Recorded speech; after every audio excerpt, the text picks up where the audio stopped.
Om Shri Sai Ram. So we are back with the next chapter from your Sociology PU2 book, Chapter 5, Changes and Development of Villages and Urbanization in India. In this chapter, we are going to study about the meaning and characteristics of village communities and the impact of British on the villages. So today we will be taking part 1.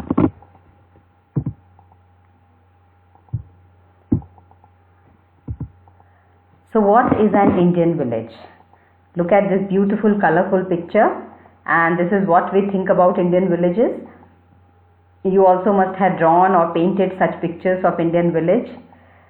So where you basically see the nature and kacha houses and people basically living in very close dependence of the nature and with each other. They are interdependent and they know each other very well. Each one knows each one, and they depend on the cattle, animal husbandry, and their main occupation should be agriculture, as it looks like. So this is the conventional and traditional picture that we have about Indian village. Traditionally it was so, but how it underwent some changes with the British, and now the Indian villages have a very different picture. So today we are going to just learn about what was an Indian village traditionally. So the definition has been taken from your chapter only, where villages are one of the basic pillars of Indian society. If you remember, in the last chapter we had discussed that there are 3 basic pillars of Indian social structure, which are: first, Indian caste system, Indian joint family system, and Indian villages. So Indian villages were more or less like a joint family, a big joint family. So it was defined as a group of 5,000 people or less at that time. Then people depend on agriculture and its allied activities, that is agriculture and similar activities. It has a dedicated geographical area, so their villages are at a particular geographical area. People permanently reside and participate in common socio-economic activities. So it was later that migration also took place, and this permanent residing underwent a change. But here we are talking about traditional Indian villages. So what were the characteristics of Indian villages? They were small in size, and because of that the density of population was also less in Indian villages. I'm sure you know the density, the meaning of density of population. So it is how many people live in 1 square kilometer area. If there are many people living in that particular area, that means high density. Less people living in the same area, low density. You can compare it with your hostel classrooms. If in the same classroom there are 10 students staying, that density, and if there are only 5 students staying, less density. If there are 20 students staying in the same room, high density. This is the meaning of density. So the density of population was very less in the Indian villages due to their number of population was also very less. And due to their being very small in size, there were primary relations. Primary meaning they knew each other by themselves. Nobody had to come, and no secondary agencies were employed. They knew who stays where, how many people are there in each other's family, what is going on in each family. Broadly everybody knew about it. Whose daughter is going to get married, from where are they going to get married, and if marriage used to be considered to be a complete village affair where everybody would participate. Some people will contribute with the utensils, some families will contribute with the grains, like that. It was like their own family wedding. So such a small community and personal community was the Indian village. Social homogeneity. Basically homogeneity would mean similarity. So they were very similar meaning same only. They are using same language, same belief system, mores and patterns of behavior. So what are mores? Mores were the society's values, which were based on ethics and religion. For example, you can draw example from your own village. There must be some accepted way of behavior. There must be some accepted way of dressing code. There must be some accepted way of eating, talking, walking, interacting, who will interact with whom, how should you address each other. So these were the parts of mores, and they were taken from the religious beliefs. So another example can be, each village probably was having, even now they have one Gram Devata or Gram Devi. So everybody will come together to participate in those kind of religious activities. So it was a shared belief system. Everybody believed in that, and everybody followed the rules that came out of that belief system. In their occupations, villagers participate together and share common interest. So as we have already discussed, that all the village functions were like functions in the family. So everybody's participation was informally mandatory, that everybody will be expected in that function. If somebody doesn't come, it will be a big issue why the person did not attend. So everybody has to be a part of those kind of ceremonies. Likewise, they were so closely knit and they were like a family. They had an informal social control, where their individual behavior was controlled by family, traditions, customs, religions, etc. Just now we discussed mores and other their belief system. So those rules coming out of those belief system will be governing the individual's life. So there, certain practices only have to be carried out, and certain practices will not have to be carried out. Those kind of rules will be followed by everybody in the village, and anybody flouting that rule or breaking that rule will not be accepted by the village elders or village people, and those people will be put back into the track. They will be scolded or ridiculed or guided or whatever, but through their own informal means. There was no police, there was no law courts. They would do it themselves. Everything was done within the village only. So village panchayats, village councils were there, informal councils where people were selected, elder people, experienced people, and they will give their verdict on various issues of the village. So this is how the control took place in the village system, where individual behavior was controlled by informal means. So please remember, informal is different from formal, and formal means of control, I hope you all know that formal means of control would require law courts, police, the entire judiciary system, which is very, very formal in nature. Now the occupation was agriculture and its allied occupations. So basic occupation in the village was agriculture, and that was the main source of their livelihood.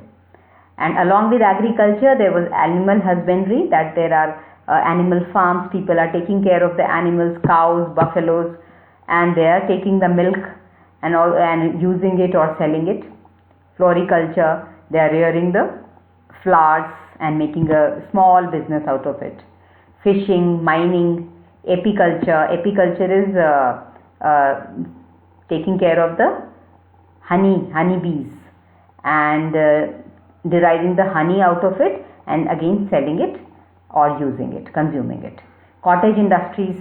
So cottage industries were very basic, small family unit kind of industries where each family would participate in some kind of industrial production, and the ingredients will be available from their immediate environment. For example, some North Indian villages, you can think of northeastern villages. Jute is very, very common there. It's a common production. So you must have seen those whisker baskets or jute baskets or jute mats. So they are a part of cottage industries, where the family sits together or the villagers sit together and they make it and they sell it, or they use it. And they're very beautiful, simple artifacts coming out of cottage industries, weaving, some kind of paintings. These are all a part of cottage industries. Now, role of neighborhood and simplicity of life, as we have already discussed, that their relationships were very, very close relationships, primary relationships, as compared to secondary. They knew each other through themselves. They knew everything about, almost everything about everybody who is staying near them, who is staying far away, their family, their dynasty, which family they are coming from, and they probably were related to each other also. So neighborhood relations played a very important role in the social life of a village, and they had a very simple way of life because they are so close to nature. Then their main source of livelihood is from the nature only, and they were not exposed to the city life and the other things which were available or common in other villages or cities. So they were living in a very simplistic manner. There is an interdependent neighborhood relationship. So they were not only very close to each other, they were interdependent also. Interdependent meaning they are all dependent on each other. So as we had discussed, if there is any family function also, it will be considered as the function of the entire village. If there was any calamity, everybody will take care of everybody. So it was like a very dependency rate was very high with each other, and they did not have to go out of the village. Within their village mostly they will solve all their problems, or they will have all the resources available to live a simple life. Village autonomy. So there being interdependent, they were kind of autonomous. Autonomous meaning having their own rules. So they did not require any formal agencies or any professional agencies to look after their issues or affairs. They were quite autonomous because everybody took care of everybody. So they were very self-sufficient and independent. They were growing their own food, they were eating their own food, or they were selling, they were taking care of their animals, families, everything in a very self-sufficient and interdependent manner. So Charles Metcalfe, he was a British officer, and he studied Indian society in a great detail, and he called Indian villages as little republics. So little republics are those who have their own bodies of rules and they have their own self-governance. They do not require governance from outside agencies. So they were called little republics by him. But the recent studies proved that Indian villages were never self-sufficient and republic. That means what? Yes, they were self-sufficient to a very great extent, but not completely. They had some kind of dependence on the outside communities also. So some studies in the later time were done on that. So they were not actually what we can call republic. There was a connection with the other communities also, but it was not so strong as we see it today. Now let's look at the village communities during the British period. So you know the history of it, how British came to India to do a business. And when they saw India and they saw this kind of interdependent units, small, all away from each other, they settled in India, and slowly they started gaining control over the political life of India also. And they filtered themselves in the Indian villages also. And by their coming into the Indian villages, what happened to the villages? Let's see. So impact of British rule in Indian villages. So as many of the administrative duties were taken up into the hands of the government and its subordinate agencies, Indian villages lost much of their internal cohesion during British rule. So you remember they had their own law system, informal law system, informal control system. All that was taken away by the British government, who came with a very formal setup that this is how the verdict will be given, this is how the disputes will be resolved, this is how the revenue will be collected. So they had a set rule, they had their law books, and their laws always favored them only, the Britishers, and they modified their laws also to suit their own interest. So it was a very, they had a vested interest in doing whatever they did, but in a way it gave an idea to the Indian villages about having an external source of law agencies and other means. So they now were becoming more open and more exposed to the other communities. So administration was carried out through bureaucratized officers. What is bureaucratized? Bureaucracy is a hierarchy of positions. So one will be at the topmost position, another will be subordinate, like that, and another under him like this. But in village, earlier what was the case? Senior members of the village would be taken by as the village councils or sarpanch or people of the panchayat. But here it was now the bureaucratized officers who were appointed by the British government to look into the affairs of administration of the village. Now the British discontinued the grant to the village fund from the village revenue. So revenue was collected from the villages. Revenue meaning tax. So tax was collected from the British.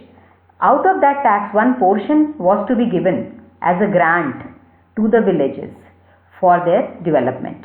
But this particular practice was discontinued by the British, and you can easily understand what will happen if the grant is stopped. Will they have any money to look after their developmental procedures? No. So as a result of that, the developmental activities were affected negatively, and these were earlier carried out by the village councils or village panchayats. Now it was no more in their hands. So village panchayats or village councils also faced a big setback as an impact of British rule on Indian villages. So the establishment of regular law courts, civil as well as criminal. So there were regular law courts that were set up. So this will take away the role of administration from whom? From the village panchayats. So these courts were basically looking into civil as well as criminal affairs. Civil affairs are the affairs or the dispute within the family system.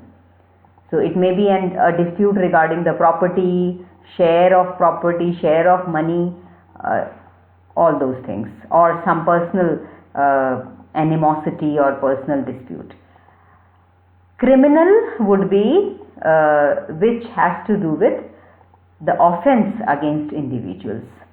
So injurious offense against individuals. So all those things, civil as well as criminals, were now taken over by the regular law courts. They were taken from the hands of village panchayats or village councils. So what happened as a result? The village elders were deprived from their power and prestige.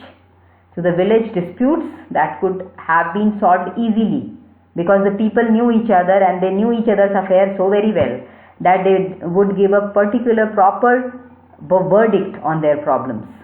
But now, as the cases were not in the hands of village elders, they were now gone to the courts in the town. So for any dispute, you have to go to the town and get your issue settled. But it involved a prolonged litigation. You have to go again and again, and there is a formal way. You put up your application, you will be given a date, then you have to present your case. So whenever you went there, you had to take up one of these activities. So it really resulted in a very, very prolonged duration of litigations. Then rural-urban migration also contributed in some measures for the decay of village councils. So this was another reason why village councils faced a decay or a disintegration. So rural-urban migration. Why rural-urban migration now? With the advent of British, there came up industrialization, because as we had already discussed in the last chapter, that joint family system also broke down because of the industrialization, and the rural setup also was disturbed by this particular industrialization, where people in the want of jobs left their villages, their families, and went to the towns and cities and settled there. So there were hardly any people for the council to look into those affairs. So that also weakened the role of the councils in the village community. Next point, the Britishers introduced new system of revenue collection and land settlement. Zamindari system created gross inequality and also affected the relationship between classes, ruining the village community. So Zamindari system came, so there became two classes in the village community. One were the owners of the land and others were the laborers in the land. They were dependent on the landlords. So, and the landlords started exploiting the laborers or the people who were dependent on their land, and they held big amounts of big areas in the name of lands. So they exploited a lot of their power to suit their own interest, and this ruined the village community. Their homogeneity, their family-like relationships, they were all broken because of this zamindari system. Okay, so there is some credit also is coming in their way in Britishers. It must be recognized that bringing the village agricultural production within the sphere of Indian and world markets. So the Britishers can be thanked for this particular feature, where they took the Indian village communities' products and exposed them to other markets, other communities, and even to the world market. In the sense, they took it from here and left it in their own country. So the people in their country also got to know about Indian handicraft, Indian cottage industries, and they were in great demand. So the production also, but they became so greedy for the profit that they compelled the Indian farmers to produce a particular kind of production only. So the harvest of indigo was a big example of that they really forced the Indian farmers to grow indigo only, nothing else, because they had to sell it in their own country where it was very popular. So first of all, it weakened the Indian cottage industries, and it weakened the caste occupations that the Indian families were in the village communities they were enjoying, and it also broke down the village councils, the British rule. Since Indian agriculture became national in character, its problems also assumed national significance. Thus, the problem of agriculture and the conditions of the agriculturists have become national problems. So this one good thing that happened was that now people started to know about the farmers and their issues, because their products were now being sold in the open markets, not only in the village community. So now the village products were spread across the nation as well as across the international boundaries also. So that was the end of this chapter. And we will end it here, and let's take up some questions on this. So I'll just add up these questions for you. First, you describe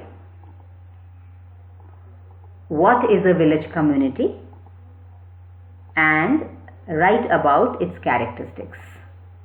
And the next question that you should do is, what was the impact of British on the Indian village community? So please do these two questions, and for that read the portion that we have shared with you or discussed with you up till now. Thank you and Jai Sai Ram.